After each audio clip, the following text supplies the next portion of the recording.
My wife double life, एक general की पत्नी जो कि होती है चोर। तो शुरू करते हैं एपिसोड नंबर 1। यहाँ हम देखते हैं कि मूसलाधार बारिश हो रही थी और सभी लोग मतलब खेती वेती सब कुछ खराब हो चुका होता है। यहाँ पे हम देखते हैं कि एक लड़का डूब रहा होता है पानी में, तो एक लड़की उसे हाथ देती है और बचाती है, अपनी तरफ खींचती है, जो कि एक लकड़ी के पटरे पे रुकी होती है। वो लड़का अपना लॉकेट निकाल कर इस लड़की को दे देता है और कहता है कि इस लॉकेट को पहन लो, भले ही आगे चल के समय में हम लोग एक दूसरे से अलग हो जाएं, लेकिन तुम याद रखना मैं एक दिन तुम्हें ढूंढ लूंगा और तुमसे ही विवाह करूंगा। वो लड़का और लड़की दोनों लोग पिंकी प्रॉमिस करते हैं। होता है यहीं से कट दिखाते हैं 15 साल बाद का सीन, जहाँ पे हम देखते हैं कि सभी लोग बातें कर रहे होते हैं कि लॉर्ड जू ने बहुत सारे चोरों को पकड़ लिया है। यहाँ पे बहुत सारे चोर जो होते हैं उन लोगों के हस्ताक्षर किए जा रहे होते हैं, मतलब इस बात का हस्ताक्षर किया जा रहा होता है कि उन्होंने क्या क्या चोरी वगैरह की है। एक चोर इसमें जो होता है हस्ताक्षर करने के बजाय वो कागज लेकर उड़ा देता है और वहां से भागने लगता है। इसे भागते हुए सभी लोग पकड़ने के लिए पीछे दौड़ते हैं, लेकिन हम देखते हैं कि सामने आता है एक व्यक्ति और उसे लात मार के वहीं पे गिरा देता है, जिसके बाद से एक चोर को पकड़ लिया जाता है और इसे सब बोलते हैं लॉर्ड जू। लॉर्ड जू से बता रहे होते हैं कि लॉर्ड जू बहुत सारे लोगों ने चोरी की है वगैरह वगैरह, मतलब यहाँ पे बताया जा रहा होता है। और ये सबके सामने आते हैं कि और कहते हैं कि पश्चिम की ओर जो दरवाजा है वहाँ पे बहुत सारे सैनिकों को तैनात किया जाए, जिसके बाद से हमें दिखाया जाता है लॉर्ड जू को, और ये है जू मुचेंग जो कि जी चेंग विभाग के गवर्नर हैं। इसके बाद से हमें एक मार्केट का सीन दिखाया जाता है। हम देखते हैं कि यहाँ पे कोई फेस्टिवल मनाया जा रहा होता है और यहाँ पे बहुत सारे लोग होते हैं जो कि मस्ती कर रहे होते हैं, मजे कर रहे होते हैं। बहुत ही ज्यादा देखने में सुंदर नजारा होता है। यहीं पे होता है लीजू ब्रिज, और लीजू ब्रिज पे जो होता है बहुत सारे सैनिक लगे होते हैं। यहाँ पे हम देखते हैं कि हमारी हीरोइन आती है जो कि एक चोर है, वो नकाब पहने हुए होती है। कहती है कि जब मैं अपना मिशन कंप्लीट कर लूंगी तो मैं इस मार्केट में दोबारा से आके घूमूंगी।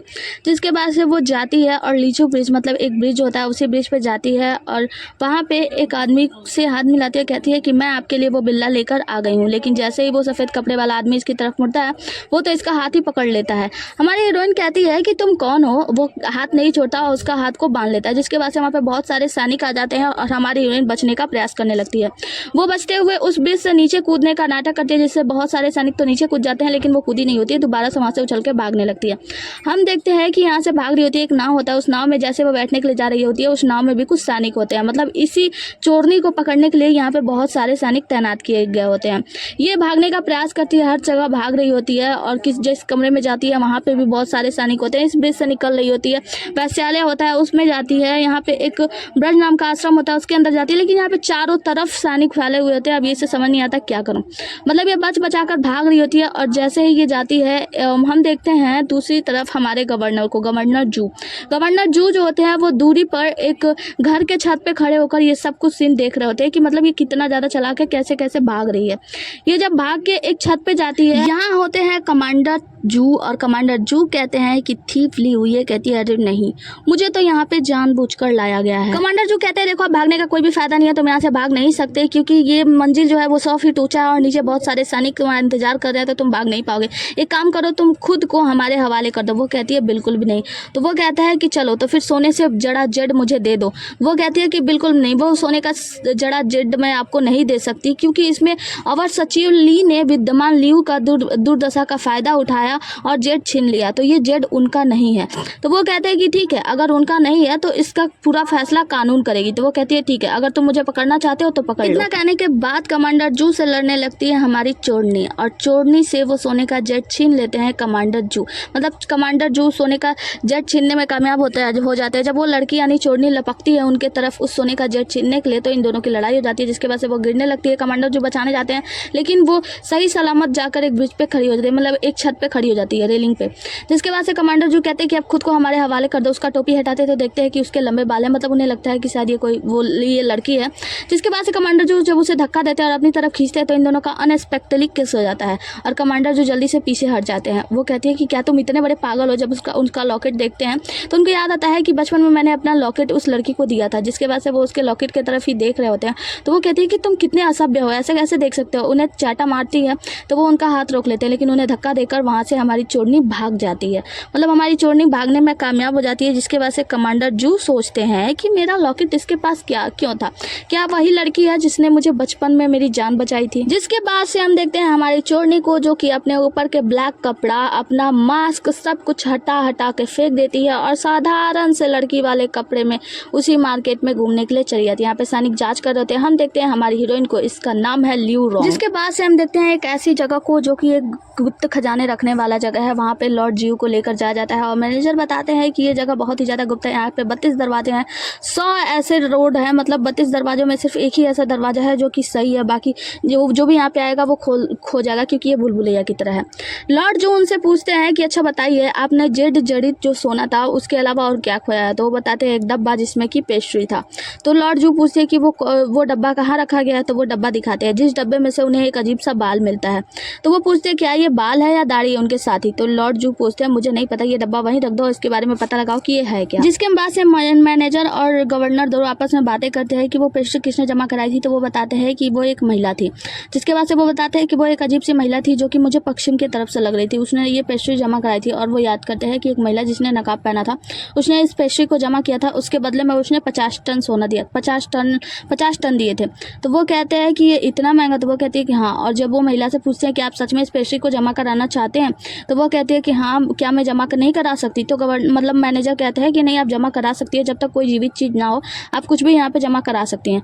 तो उन्होंने जमा कर लिया था। जिसके बाद से गवर्नर कहते हैं अच्छा, ये सारी बातें याद करके वो बता देते हैं। गवर्नर कहते हैं ठीक है। तभी उनका सैनिक आता है, कहता है कि महाराज, तो वो कहते हैं क्या कुछ पता लगा? तो वो गवर्नर से कहते हैं नहीं, अभी तो कुछ पता नहीं लगा है। तो गवर्नर जो कहता है ठीक है फिर चलो, हमें भूख लगी, हम खाने चलते हैं। जिसके बाद से हम हमारी चोरनी गर्ल लियू को देखते हैं। हम देखते हैं कि ये कुछ जड़ी बूटियां लेकर आती है और एक फार्मेसी में आके अपना नाम लिखाती है कि वो कौन कौन सी जड़ी बूटियां लेकर आई है।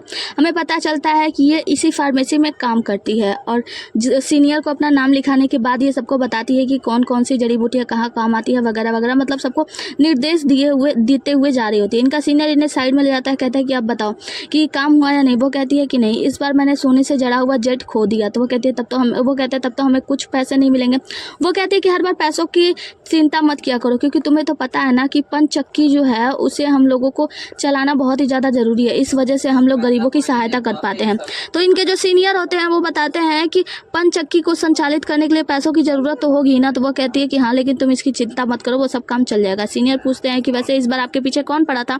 तो वो बताती है कि इस बार गवर्नर और कुछ उसी विभाग के कुछ बहुत सारे सैनिक पड़े हुए थे, लेकिन मैंने सबको चकमा देकर यहाँ पे भाग आई। सीनियर कहते हैं ठीक है चलिए, और ये लोग गुप्त कमरे की ओर जाते हैं। सीनियर कहते हैं मुझे पहले जाने दो, क्योंकि ऐसा लगता है कि मास्टर ने इस बार कुछ नए जाल बिछाए हुए हैं। आगे कमांडर जू को देखते हैं, जिनका सैनिक जो होता है वो आता है, उनसे बताता है कि मैंने पता कर लिया। आपको पता है वो बाल किसका था?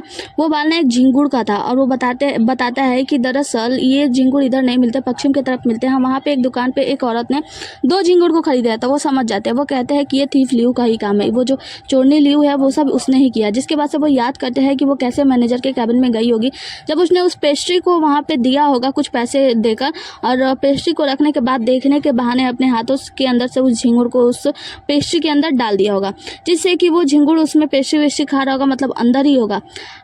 आगे वो बताते हैं कि क्योंकि 2 झिंगुर जो होते हैं, जब एक झिंगुर चहचहाने लगता है जब दूसरा झिंगुर उसके आसपास होता है, तो ऐसा करके जब इस डब्बे को, मतलब उस पेस्ट्री वाले डब्बे को ले जाकर उस लॉकर में रख दिया गया होगा, तो वो आसानी से उस लॉकर में जाने में सक्षम होगी। जब भी वो उस लॉकर में जाएगी तो वो झिंगुर जब चहचहाने लगेगा तो इस तरीके से वो 32 रास्तों के बजाय किसी एक सही रास्ते में चली जाएगी। जिसके बाद से वो कहते हैं अपने सैनिक को एक काम करो, हमारे सभी सैनिकों को जाकर आदेश दे दो कि वहाँ पे जितने भी सारे झिंगुर हैं उन सभी झिंगुरों को खरीद लिया जाए। तो वो कहता है सैनिक कि क्या पागल हो गया महाराज, आपको पता है ना कि इतने सारे झिंगुर खरीदने में बहुत सारे पैसे लगेंगे। तो ये कहते हैं, जू कहते हैं कि तुम चिंता मत करो, मैंने जितना कहा उतना कहो, सभी झिंगुरों को खरीद लिया जाए और हमारे सभी सैनिकों के पास एक एक दे दो, और उनसे बोलो कि उनके पास जब भी कोई झिंगुर आएगा और जहाँ भी वो चहचहाने की आवाज़ सुने और वो जाकर उस लड़की को पकड़ लेंगे, मतलब उस लड़की के पास वो दूसरा झिंगुर जरूर होगा। जिसके बाद से हम देखते हैं हमारी चोरनी लियो को, जिसके मास्टर उसे कहती हैं कि तुमने इस बार क्या कर दिया है, मतलब क्या बिगाड़ किया है। वो कहती है कि मास्टर, तभी उनके जो सीनियर होते हैं वो कहते हैं मास्टर थोड़े गुस्से में, संभाल लेना। इतना कह के उनके सीनियर चले जाते हैं। मास्टर उनसे कहती है कि क्या हुआ, तो वो बताती है कि मास्टर दरअसल बात यह है कि जिचंग विभाग के अधिकारी बहुत सारे सैनिक कमांडर जो कि मेरे पीछे लग गए थे, लेकिन मैं मतलब बहुत ही ज़्यादा मुश्किलों से अपना जान बचा के वहाँ से भाग गई हूँ। जिसके बाद से मास्टर कहते हैं तुम्हें पता है कमांडर जू कौन है? वो बहुत ही ज़्यादा, जिसे तुम्हें पकड़ने में ज़रा से भी देरी नहीं लगेगी। उसके बाद से मास्टर बताती हैं कि तुम्हें पता है उसके पिता 15 साल पहले जो बाढ़ आई थी उसमें सबसे बड़े अपराधी थे, क्योंकि वो बहुत ही ज़्यादा लालची थे। उस समय जो बांध बनाई गई थी उस बांध को उन्होंने ही बनाया था, जिसमें से उन्होंने बहुत सारे पैसों का गमन किया था और साथ ही उन्होंने बहुत ही टन चांदियों का गमन किया। उसके बाद से वो बताती है कि तुम्हें पता है उसके पिता मरने से पहले एक चांदी का तमका था, मतलब एक चांदी का लॉकेट था जो कि अपने बेटे के नाम कर गए, अपने बेटे को दे गए। तो वो कहती है कि अच्छा, इसका मतलब ये है कि जो चांदी का गमन है उसका जितना भी पैसा वैसा होता है, मतलब वो कहाँ कहाँ किया गया है, कितना किया गया है, ये सब कुछ उस चांदी के जो लॉकेट है उसी में पड़ा हुआ है। तो वो कहती है कि हाँ, और उस चांदी के लॉकेट को हमें ढूंढना होगा। उसके बाद से वो बताते हैं कि डुई कप सू जो है वो कमांडर जू के होने वाले ससुर जी हैं। वो बताते हैं कि डुई कप सू की बेटी के साथ कमांडर जू की शादी तय की गई है। उसके वो अपने पास बुलाती है, कहती है कि ये शादी महामहिम के द्वारा मतलब ये शादी का योजना महामहिम के द्वारा किया गया है और ये मुझे पता चला है एक गुप्त पत्र के अनुसार। तो वो कहती है कि मतलब हमारी जो हीरोइन होती है वो कहती है कि लेकिन मास्टर तब तो उसका शादी उससे नहीं होना चाहिए, क्योंकि जो मिस्टर जू हैं वो तो बहुत ही ज़्यादा तब बेकार है ना, वो तो बुरे हुए हैं। तो मास्टर कहते हैं कि हाँ, मैं भी यही चाहती हूँ कि उसकी शादी उससे ना हो, इसीलिए तुम्हें हमारा अगला कार्य करना होगा और तुम्हें उस डुई कप सू की जो बेटी है उनके जगह पे तुम्हें उनसे शादी करनी होगी, मास्टर मतलब मिस्टर जू के साथ। आगे गवर्नर जू को देखते हैं, जिनको बताया जाता है कि महामहिम के आदेश के अनुसार आपको 5वें रैंक पे पदोन्नत कर दिया गया है, जिसके बाद से आपकी शादी डुई कप सू की बेटी के साथ प्रयोजित किया गया है। आप जाकर बाहर सबको बताएं और खुशियां मनाएं। उसके बाद से जो गवर्नर जू होते हैं वो कहते हैं जैसे ही आपकी आज्ञा, और यहाँ से निकल जाते हैं। आगे हम चोरनी गर्ल लियू को देखते हैं, जो कि डुई कप सू के घर पे आती है, मतलब बाहर आती है। तो देखते हैं बहुत सारे लोग हैं, तो कहती है मुझे पीछे वाले दरवाजे से जाना चाहिए। जिसके बाद से हम देखते हैं यहीं पे कमांडर शू भी आते हैं और आकर एक सैनिक से मिलते हैं और कहते हैं कि डुई कप सू को जाकर बताओ कि मैं उनसे मिलने के लिए आया हूं। जाती है और डुई कप सू की बेटी से मिलती है मिस सू, और उनसे कहती है कि क्या हुआ, तुम सामान क्यों पैक कर रही हो। तो वो कहती है कि तुमने तो मुझे डरा ही दिया, बोलना चाहिए था ना। वो कहती है कि मैं सामान पैक कर रही हूँ, पिताजी ने कहा है कि मुझे वो राजधानी से बाहर भेजना चाहते हैं और इन सब के मामलों में हमारे नौकरों को भी नहीं पता चलना चाहिए, नौकरों को भी नहीं बताना चाहते।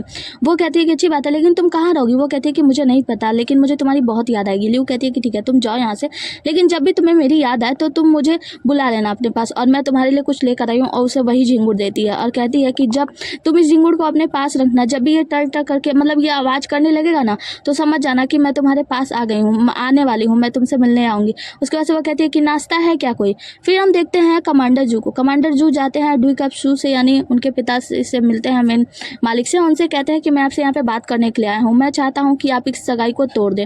डुई कप सू होते हैं, वो कहते हैं कि क्या तुम मुझसे नाराज हो, क्योंकि उस वक्त तुम्हारे पिता ने जो गमन किया था उसकी जांच मैंने ही की थी और मैंने ही इसके जांच का पूरा प्रमाण न्यायालय को दिया था। तो वो कहते हैं कि नहीं, ऐसी बात नहीं है। देखिए, आप हमारे परिवार से बहुत ही ज़्यादा उच्च परिवार के हैं और प्रतिष्ठित हैं, और क्योंकि मेरे पिता का जो भविष्य मतलब जो पास्ट है वो बहुत ही ज़्यादा बुरा रह चुका है, अंधेरे में रह चुका है, वो एक चोर साबित हुए थे। तो मैं नहीं चाहता कि हमारे मतलब मेरे घर से रिश्ता जोड़ के आपका भी प्रतिष्ठा पे, आपके प्रतिष्ठा और मान पे कोई भी बुरा असर पड़े, इसीलिए मैं चाहता हूँ कि आप इस सगाई को तोड़ दें।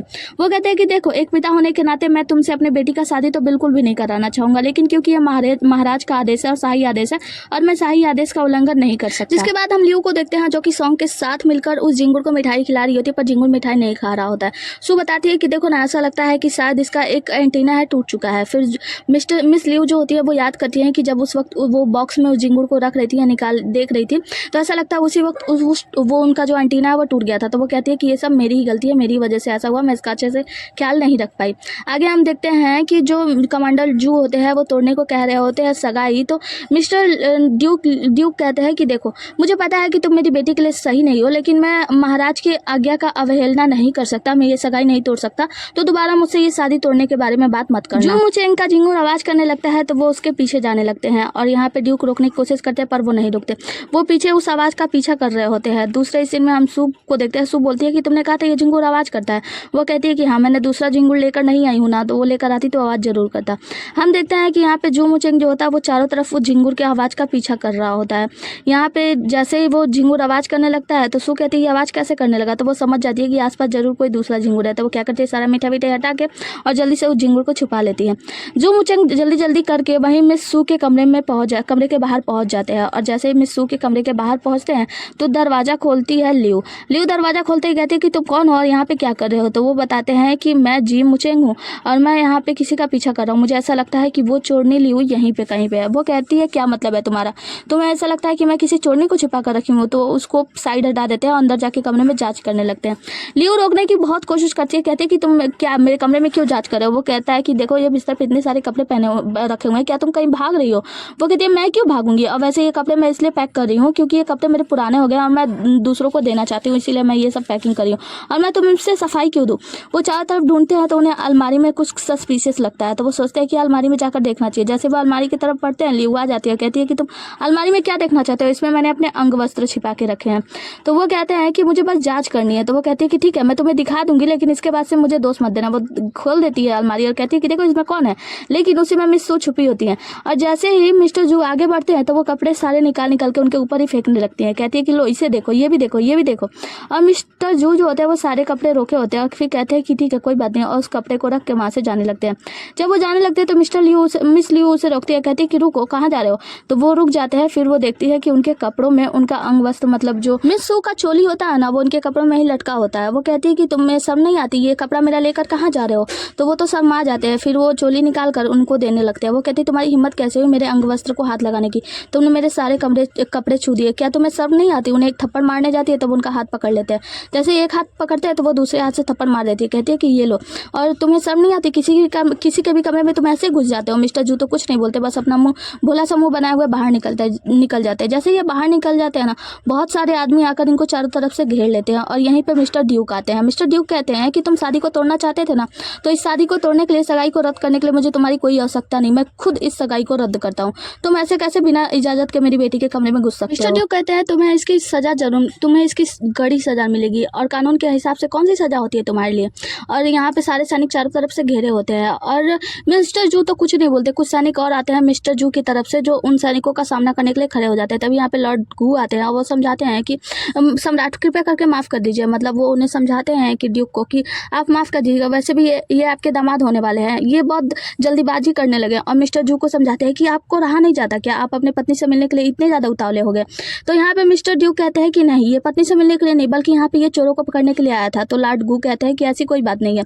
इससे पहले कि मिस्टर जू कुछ बोलते हैं, लॉर्ड गू उन्हें डांट के चुप करा देते हैं। कहते हैं कि जल्दी आप लोगों की शादी होने वाली है, तो आपको मिलने की इतनी ज़्यादा जल्दी नहीं करना चाहिए। और मिस्टर ड्यूक से कहते हैं कि कृपया क्षमा करें और इस बार इन्होंने जो गलती की है उसके लिए माफ़ कर दे। जल्दी इन लोगों की शादी होने वाली है और मैं जाकर जल्दी से समारोह का आयोजित करता हूँ। फिर वो सभी लोग वहाँ से निकल जाते हैं। मिस्टर गू कहते हैं, मतलब लॉर्ड गू कहते हैं कि देखो मैंने बहुत समझदारी से समझाया, मतलब बहुत समझदारी से सारे मामलों को संभाल लिया है ना मिस्टर जू, और वैसे भी मैं इस मामले को नहीं संभालता तो क्या ही होता तुम्हारा। उसके बाद से वो कहते हैं कि तुम्हें पता है ना कि ये लोग बहुत ही ज़्यादा अमीर है, मतलब ड्यूक की हवेली वाले बहुत ज़्यादा अमीर है, तो इनके जो आंगन में झिंगुर होना बहुत बड़ी बात नहीं है। वहाँ पे झिंगुरों की बातें मतलब आवाज़ सुनना बहुत बड़ी बात नहीं होती है। तो मिस्टर जू कहते हैं कि ठीक है, तुम्हारा बहुत बहुत धन्यवाद कि तुमने मेरा साथ दिया।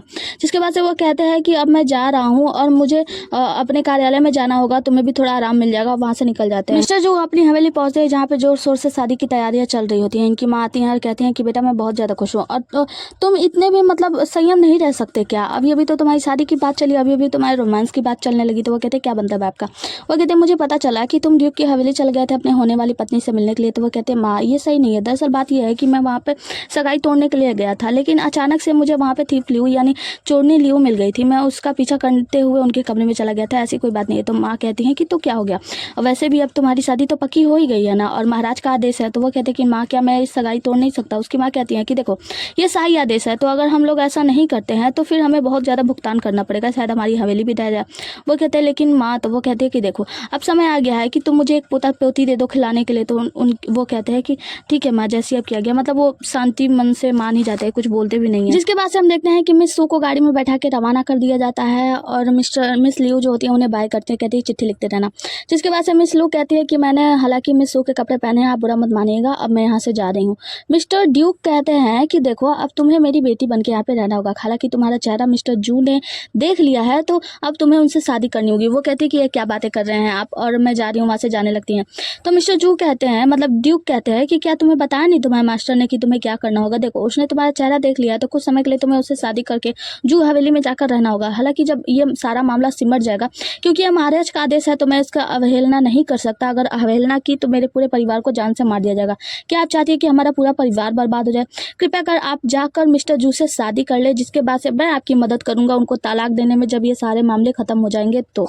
वो कहती है कि लेकिन, वो कहता है कि लेकिन आप मत कहिए, जैसे ही आप लोगों का तलाक हो जाएगा आप चिंता मत कीजिए, मैं आपको अपनी दूसरी बेटी बना लूंगा। मतलब आप सू परिवार से रिलेटेड हो जाएंगी, ड्यूक परिवार से रिलेटेड हो जाएंगी। शादियों की तैयारी की जा रही होती है, मतलब शादी की तैयारियां की जा रही होती है। यहाँ पर मिस लियू की थ्रेडिंग बनाने के लिए 3 औरतें होती है। वो कहती है कि आपकी थ्रेडिंग बनानी होगी चेहरे का, मतलब फेशियल करना होगा। वो कहते हैं लेकिन क्या इससे दर्द होगा? वो कहते हैं नहीं, ये बारीक बाल खींचे जाएंगे जिससे कि आप और भी ज़्यादा खूबसूरत हो जाएंगे, आपका चेहरा और भी ज़्यादा चिकना हो जाएगा।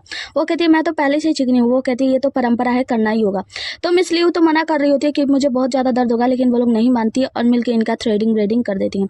जिसके बाद से मिस लियू कहती हैं कि उस बेकार से अपराधी के लिए मुझे ये सब करना पड़ रहा है, मुझे नहीं पता कि उसके साथ क्या होगा, मतलब जब मैं उसके पास जाऊंगी तो क्या कुछ नहीं होगा, मुझे कितना दर्द सहना पड़ रहा है अभी ये सब, मतलब उन्हें बहुत ही ज़्यादा गुस्सा आ रहा होता है। जिसके बाद से उनका चेहरा शीशे में दिखाया जाता है, कहा जाता है कि देखो मिस लियू, मैं आपका बाल बनाने जा रही हूँ। वो बाल बना, जब वो अपने चेहरे को देखती है तो कहती है कि मैं कितना ज़्यादा खूबसूरत हूँ ना, इसीलिए मास्टर और मेरे सीनियर हमेशा मेरी तारीफ़ किया करते हैं, मैं तो सच में बहुत ही ज़्यादा खूबसूरत हूँ और सजने संवरने के बाद तो और ज़्यादा खूबसूरत लग रही हूँ। और फिर वो याद करती हैं अपने मिस्टर जू की उस किस को जहाँ पे वो छोड़नी थी। तो उसके बाद से वो याद करती कहती है कि अगर उसका मनसा बुरा हुआ मेरे साथ लेकर तब क्या होगा मेरा, मतलब वो पता नहीं मेरे साथ कैसा व्यवहार करेगा वगैरह वगैरह, बहुत ज़्यादा चिंतित भी होती है। वो कहती है कि एक बार मेरी तुमसे शादी हो जाए, जिसके बाद से मैं तुम्हारे पास आकर वो जो लॉकेट है वो चुरा लूँ, उसके बाद से तो मैं तुम्हें मजा चखाऊंगी। आगे हमें जू की हवेली का सीन दिखाया जाता है जहाँ पे शादियों की तैयारी कर रही होते हैं लोग, और यहाँ पे मिस्टर जो तैयार हो रहे होते हैं तो उनका जो साथी होता है वो उन्हें कपड़ा वपड़ा पहना देता है। उसके बाद से वो एक गोली मांगते हैं, कहते हैं कि खून को पैदा करने वाला वो गोली है क्या, तो वो गोली देते हैं। और उसके बाद से वो कहते हैं, मतलब उनके साथी, कि मास्टर आपको इस खून पैदा करने वाले गोली की क्या ज़रूरत है? तो वो कहते हैं कि वो आपको पता चल जाएगा, और याद रखिए जब शादी में मैं खांसने लग जाऊँ ना तो मेरे लिए एक कप ब्राउन शुगर लेके जरूर आना। तो वो कहता है जी जैसी आपकी आज्ञा मास्टर। जू मुचिंग और चोरनी लियू दोनों लोग आते हैं शादी के लिए, लेकिन एक तरफ जा रहा होता है तो दूसरी तरफ, मतलब एक ईट तो दूसरा बीट, पता नहीं कैसा, मतलब जो भी कहो। हाँ, दोनों लोग एक रास्ते में नहीं चल रहे होते ना, तो मिस लियू कहती है ये जानबूझ के चल रहा है ना, कर रहा है ना ऐसा। जिसके बाद से दोनों अंदर जाते हैं और शादियों का रस्म शुरू किया जाता है। सबसे पहला यही होता है कि आपको पृथ्वी को प्रणाम करना है। ये दोनों लोग पृथ्वी को प्रणाम करते हैं, जिसके बाद से जी मुझे खांसने लगता है। तो लियू कहती है कि अचानक से बीमार पड़ गया क्या, अभी तक तो बिल्कुल ठीक था, मतलब वो खांसने की एक्टिंग करता है एक तरीके से देखा जाए तो। दूसरा प्रणाम माता पिता को, तो ये लोग दूसरा प्रणाम करते हैं। और ये मिस्टर जू जो होते हैं ना वो खांस ही रहे होते हैं, तो इनके खांसने पे उनका जो नौकर होता है वो लाकर ब्राउन शुगर का पानी देता है। मिस लियू समझ जाती है सुन के कि ये ब्राउन शुगर का पानी है। जिसके बाद से वो उठ भी नहीं पा रहा होता, तो उनका नौकर उन्हें उठाता है। सब कहते हैं कि ये क्या इतना ज़्यादा कमजोर भी हो गया कि उठ भी नहीं पा रहा है। जिसके बाद से तीसरा बार में ये दोनों को एक दूसरे को प्रणाम करना रहता है। ये दोनों लोग जब एक दूसरे को प्रणाम करते हैं तो जी मुचिंग देख लेता है कि लियू के पास एक चाकू है। तो वो कहता है कि ये चाकू अपने साथ लेकर क्यों आई है, और ये सोच रही होती है कि ये नाटक क्यों कर रहा है बीमार होने का। जिसके बाद से ये एपिसोड यहीं पे ख़त्म होता है। और अगला एपिसोड देखना है तो कमेंट करो, और वीडियो पसंद आए तो लाइक करो, और चैनल को सब्सक्राइब कर देना। Bye, tata, take care. रुको थोड़ी देर और। हाँ, जो मून है ना, इन्होंने जीता है फर्स्ट प्राइज, क्योंकि जो श्याम चौधरी को मैंने बोला था ना कि वो फर्स्ट प्राइज जीते हैं, लेकिन उन्होंने अभी तक कांटेक्ट नहीं किया है मुझसे। तो मून, मैं आपसे रिक्वेस्ट करूंगी कि अगर आप इस वीडियो को देख रहे हैं तो मेरे इंस्टाग्राम पे जाकर मुझे फॉलो करें। हाँ, डीएम कर दो, फॉलो ना ही करो तो ठीक है, डीएम करो और अपना नंबर जो है मतलब नंबर मुझे दे देना, मैं तुम्हें पेटीएम कर दूंगी, गूगल पे, हाँ गूगल पे या फ़ोन पे कर दूंगी। 100 रुपये छोटा सा तोहफा। तो ठीक है, अगर आपको भी ऐसे तोहफे जीतने हैं ना तो फिर मेरे वीडियो को लाइक करो और कमेंट करते जाओ, क्योंकि जब आप कमेंट करते हो ना तो मैं देखती हूँ कि कौन कौन मेरे वीडियो पे कमेंट कर रहा है। अगर कमेंट आएगा तो पता चल जाएगा कि किसने किसने कमेंट किया है, तो उस कमेंट करने वालों में से किसी एक को मैं विजेता बनाती हूँ। और एक बात, आगे मैं ऐसे मतलब अपने वीडियोज़ में जब भी मैं वीडियो बनाऊँगी ना तो मैं उस वीडियो से जुड़ी कोई सवाल पूछूंगी, और उस सवाल के सही जवाब देने वाले को भी अच्छा खासा तोहफा मिलेगा। तो फिर मेरे साथ जुड़े रहना, और जुड़े रहोगे तो आपको आगे खबरें मिलती रहेंगी। और मैं बहुत सारे ऐसे वीडियोज़ मैंने बनाए हैं, आप ध्यान से देख लेना। मैं एक दिन उन सारे वीडियोज़ में से एक सवाल पूछूंगी। ठीक है, tata, bye bye, take care.